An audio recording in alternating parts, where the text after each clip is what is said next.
propagó por muchas ciudades, como Éfeso, donde adoradores paganos habían construido el templo de Artemisa, una de las maravillas del mundo antiguo.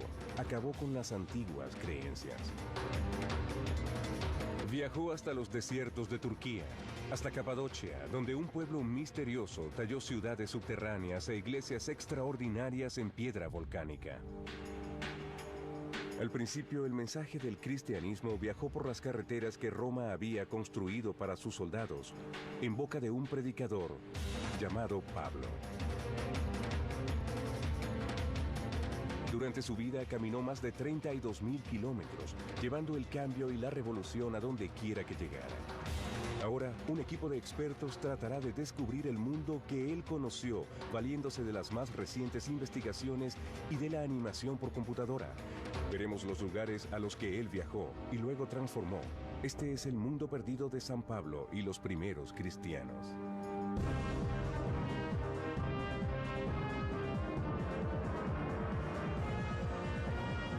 Mundos perdidos.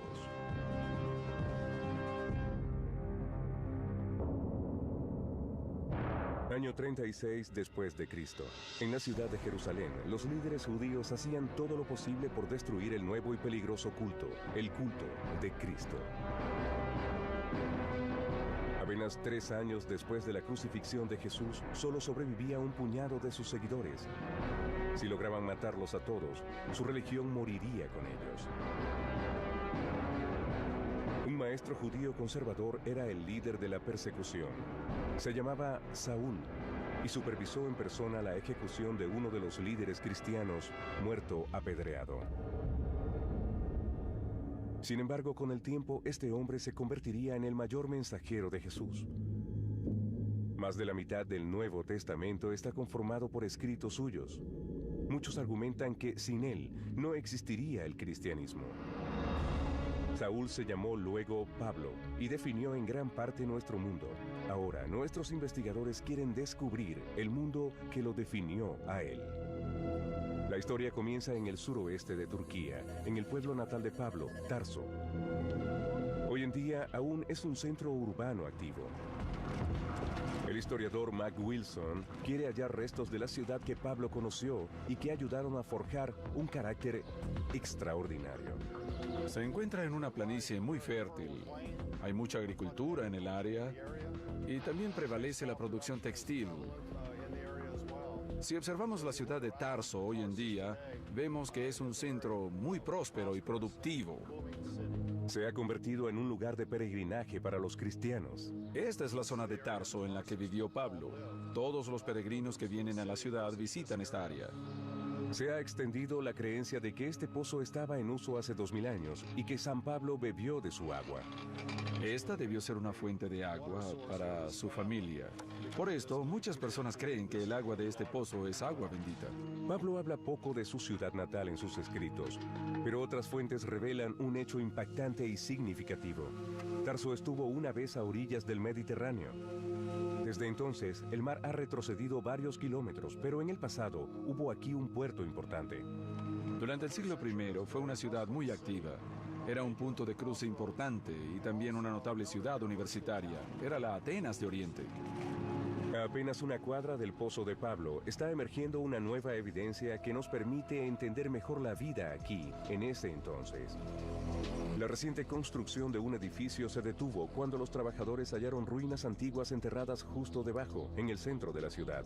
Al examinar el hallazgo, los arqueólogos se dieron cuenta de que se trata de una hilera de tiendas, es decir, un centro comercial antiguo que data del siglo I, la época de Pablo. Las paredes de esta excavación están marcadas por capas y capas de artefactos. Es evidente que aquí vivieron varias generaciones sucesivas. Pero la mayor pista proviene del descubrimiento de una calle en el fondo de la excavación. Se trata de una carretera pavimentada y es totalmente derecha. Solo una civilización construía de esta manera: los romanos. El arqueólogo local Nadir Durgun señala otras evidencias de la ocupación romana. Se ven las cunetas a cada lado de la carretera. Es impresionante, mira. Piedras blancas y se observan muchas marcas de ruedas sobre la carretera. Quiere decir que por aquí pasaban carruajes, carretas y demás. Tarso era un puerto próspero. Esto lo convertía en un blanco atractivo para los romanos, quienes terminaron por ocupar la ciudad en las décadas anteriores al nacimiento de Pablo. Y esta presencia de los romanos tendría una influencia importante en su crianza. Esta calle es impactante porque es probable que el joven Pablo haya jugado y caminado sobre ella de niño, ya que esta fue la ciudad donde creció. La investigación arqueológica nos permite recrear cómo debió ser la antigua Tarso. Este era un bullicioso centro comercial. Pablo debió entrar en contacto con personas de diferentes nacionalidades y religiones. Pablo pudo haber venido aquí a comprar alimentos o a intercambiar productos. Su familia, claro está, trabajaba el cuero y fabricaba carpas y debió trabajar también en esta área central de la ciudad. Cuenta la tradición que su familia era de artesanos y comerciantes. Sin duda, tenían los medios para darle a Pablo una educación privilegiada. Fue criado estrictamente como judío y se llamaba Saúl, un nombre judío. Pero también era ciudadano romano, cosa que resultaría para él ventajosa a lo largo de toda su vida. Se le enseñó griego, el idioma diplomático de la antigüedad. Creció como parte de una clase bien establecida y como miembro de una culta élite judía. La primera vez que viajó lo hizo a Jerusalén como parte de su formación. Y fue ahí donde se topó por primera vez con los seguidores de Jesús. Conoció a un joven y revolucionario maestro cuyo apoyo popular lo convertía en una amenaza mayor para las autoridades. Para Saúl, Jesús era el enemigo. Era tan fervoroso que participó en la persecución de aquel nuevo culto de personas que seguían a Jesús como el Mesías. No hay evidencias de que Pablo haya conocido a Jesús. Sin embargo, sabemos que consideraba blasfemas sus enseñanzas y que después de la crucifixión dedicó su vida a acabar con sus seguidores. Era básicamente un grupo naciente que se estaba formando en varias ciudades de Palestina. Pablo pensaba que si lograba matar a los líderes de aquellas comunidades, quizás podría eliminar aquella nueva religión. El hecho de que haya sido tan conservador, tradicional y violentamente anticristiano hace más notable aún la historia de la conversión de Pablo. Según el Nuevo Testamento, Pablo perseguía a un grupo de seguidores de Jesús que habían huido hacia la ciudad de Damasco. En el camino, una luz enceguecedora lo tumbó al suelo. Se dice que Jesús se le apareció en una visión y Pablo se arrepintió. Desde ese mismo momento, se convirtió en un mensajero del Evangelio. Sin duda que su dramática conversión sobre el camino a Damasco fue el comienzo de su propio viaje espiritual. Así, el perseguidor se convirtió en un seguidor ardiente de Jesús como Señor ascendido. Siguió hasta Damasco, donde fue bautizado y adoptó el nombre de Pablo. Y su misión comenzó. Pablo inició entonces un viaje que duraría el resto de su vida, cubriendo un estimado de más de 32,000 kilómetros. Algo que facilitó esta tarea fue la enorme red de carreteras romanas.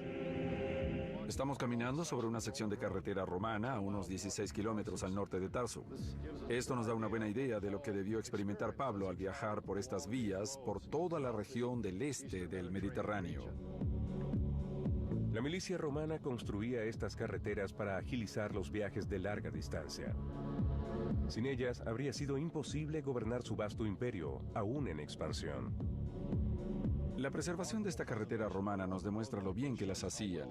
Esto que estamos viendo aquí es el pavimento de piedra original que se ponía sobre la superficie, una especie de revestimiento metálico. También vemos los bordes originales de las aceras.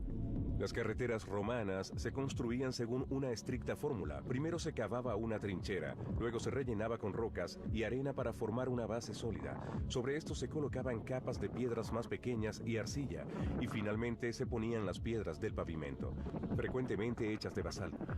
Estas iban siempre inclinadas de manera que el agua de lluvia pudiera correr hacia las cunetas de los lados. Pablo inició su misión en Antioquía, la capital provincial de Siria. Sus seguidores fueron los primeros en llamarse cristianos. Luego siguió viajando por todas las grandes ciudades de la región. Buscaba los lugares donde eran más poderosas las viejas religiones. Predicó su mensaje a la sombra del templo de Artemisa, una de las maravillas del mundo antiguo y el mayor templo pagano de la tierra.